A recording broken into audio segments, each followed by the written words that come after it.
Imagine walking into a supermarket at 8 p.m., standing in front of the bread shelf, and remaining completely frozen for 4 minutes. You don't shop, and you don't speak.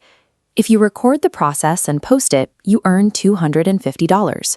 For Denny and Cole, two 18-year-olds facing a boring summer break, this was the first listing they found on a minimalist dark website they called the Errand Board. The site was a simple, anonymous list of tasks, offering cash for specific, often bizarre, physical actions. Seeing it as a harmless prank for easy money, Denny performed the task, while Cole recorded from a distance. They were skeptical the site was even real, until the money appeared in their account less than an hour later. The excitement faded when they reviewed the footage. In the background, at the far end of the same aisle, another man was standing perfectly still, facing a shelf, holding a phone. Someone had paid a second person to perform the exact same task at the exact same time. This grocery store job worked as a psychological filter. The buyer wasn't paying for a video of bread. They were paying to see who would follow a nonsensical order without question. It filters for compliant users, identifying those controlled by a payout. The next task offered $400. The boys were directed to a park at 2 in the morning to retrieve a plastic bag taped under a specific bench and drop it into a mailbox on the other side of town. When Denny pulled the bag from under the bench, he realized the contents were physically warm. As he walked, he could feel the weight inside shifting and adjusting, as if the package was reacting to his movement. They reached the mailbox and found 5 identical bags already inside. As they made the drop, a car pulled up. A man got out, emptied the mailbox, and before driving away, he turned and waved directly into their camera lens. That wave ended their anonymity. They realized they weren't just gaming a website, they were being watched and tracked by the people on the other side of the screen. The third task paid $600 for a midnight visit to a private residence.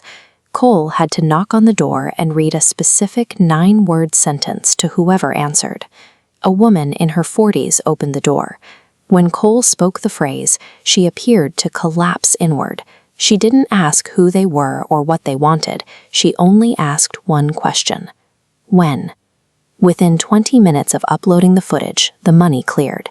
The speed of the payout suggested someone was monitoring the feed in real time, waiting for that specific psychological reaction from the target. Terrified by the woman's reaction, Denny tried to quit. He told Cole he was done with the board and refused to participate in any further tasks, regardless of the money. The choice to quit was taken away. 2 days later, Cole found a photo on his doorstep. It was a shot of his younger sister waiting for the school bus, taken from a hidden position across the street. The mastermind used their earlier participation as leverage.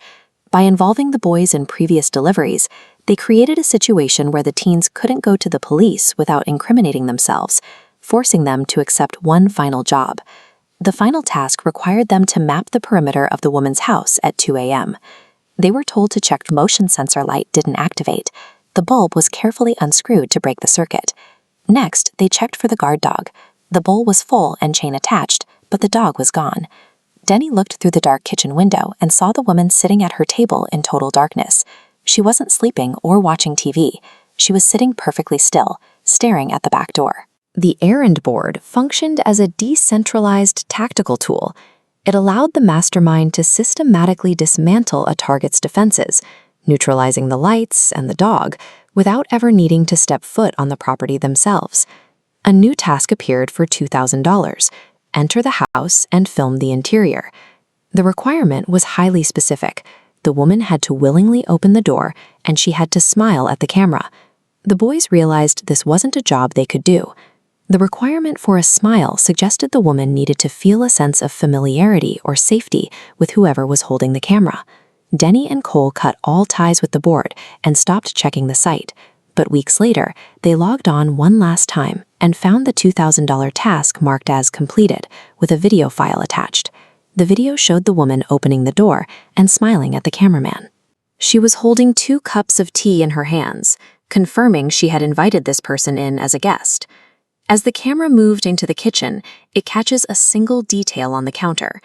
It's the same warm, taped plastic bag that Denny had carried across town weeks earlier.